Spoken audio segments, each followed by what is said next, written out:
আসসালামু আলাইকুম বন্ধুরা, সবাই কেমন আছে? আলহামদুলিল্লাহ, আল্লাহর অশেষ রহমতে তোমাদের দোয়ায় ভালো আছি, সুস্থ আছি।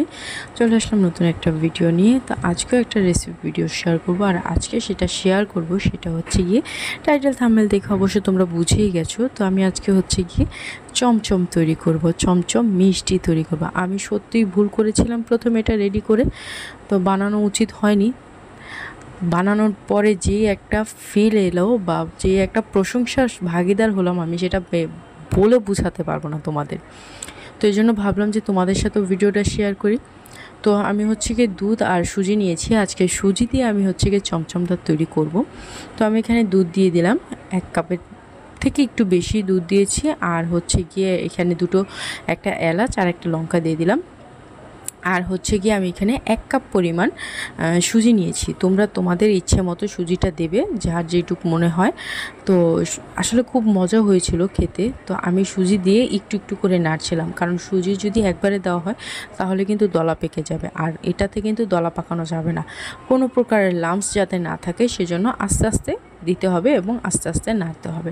তো আমার সুজিটা কিন্তু দুধ টেনে এসেছে, আরও টানবে। যখন দেখবো এটা কড়াই থেকে উঠে আসতেছে, লেগে নাই, তখন আমরা এটাকে নামিয়ে ফেলবো।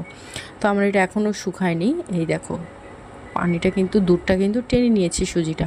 আর সুজি কিন্তু দুধ টানতে সময় লাগে না, তাই না? তো আমি এখন এই পর্যায়ে এটাকে নামিয়ে নেব, নামিয়ে একটু ঠান্ডা করে নেব, কারণ এটা গরম। তো গরমের জন্য আমি এটা আসলে এভাবে করতে পারবো না। আর এখন হচ্ছে কি, আমি এখান থেকে শত্রুগুলোকে ফালিয়ে দেব। এই যে শত্রুগুলো দেখছো, এরা যখন দাঁতের নিচে পড়বে এই খাবারের স্বাদটাই নষ্ট করে দেবে।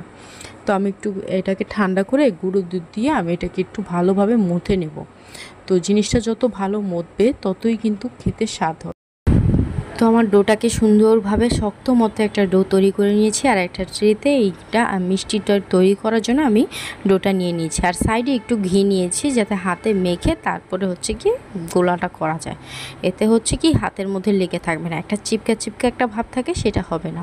আর মিষ্টিটার থেকে খুব ভালো একটা ঘিয়ের ঘ্রাণ আসবে। তো এই জন্য আমি একটু ঘি নিয়েছি। তো তোমরা দেখতেই পাচ্ছ, তোমরা যেরকম মিষ্টির শেপ দিতে যাবে ঠিক সেই রকমভাবেই মিষ্টির শেপ দিয়ে নিবে। আর আমি এখানে একটু এটাকে আস্তে আলতো হাতে এটাকে একটু ডলে নিচ্ছি, যাতে এটা আর একটু সমান হয়, কারণ হাতের চাপে কিন্তু এটা বাঁকাতেরা হয়ে যাচ্ছে। এই জন্য আমি একটু সাইডে এটাকে ডলে নিলাম। দেখতেই পাচ্ছ কি সুন্দর করে নিয়েছি।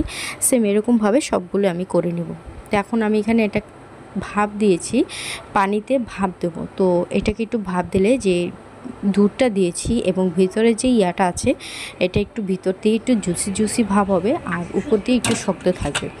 মিষ্টিটা কিন্তু এইরকমই হয়। তো আমি এটাকে ভাপে বসিয়ে দিয়েছি, বেশি না, 10 মিনিট আমি ভাপ দেবো। তারপর আমি হচ্ছে গিয়ে 10 মিনিটও লাগে না, 5 মিনিটের বেশি দিলেও চলে, না দিলেও চলে। তো দেখতেই পাচ্ছ মিষ্টিটা কেমন টাইট হয়েছে এবং খুবই জুসি হয়েছে। ভিতরটা কিন্তু খুবই নরম আর তুলতুলে, আর বাইরেটা একটু শক্ত, একটু হালকা শক্ত হতে হয়, তাহলে হচ্ছে কি মিষ্টির যে শেপটা থাকে এটা কিন্তু সুন্দর থাকে। আর এটা যখন তুমি ভাপ দেবে তখন কিন্তু এটা সুন্দর হয়ে যাবে। তো আমি এখন দুধ দিয়ে এটাকে কোটিং করে নেব।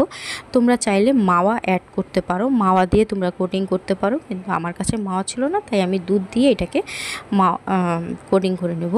তাহলেই হয়ে যাবে আমার চমচম। আর দেখতেই পাচ্ছ ফাইনাল লুকটা কি সুন্দর হয়েছে, চমচমে অসাধারণ হয়েছে। আর খাওয়ার কথা যদি আমি বলি, জাস্ট অসাধারণ। তো সবার কেমন লাগলো সবাই কিন্তু কমেন্ট করে জানিও। সবাই ভালো থেকো, সুস্থ থেকো। ইনশাল্লাহ আগামী দিন আবার কোনো ভিডিও নিয়ে, কোনো রেসিপি নিয়ে, কোনো সুস্বাদু খাবারের রেসিপি নিয়ে তোমাদের সাথে আবার উপস্থিত হব।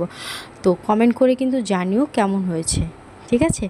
আর নিজেরাও তৈরি করে খেয়েও ভালো লাগবে ইনশাল্লাহ। খুবই মজার একটা মিষ্টি এটা। আল্লাহ হাফেজ।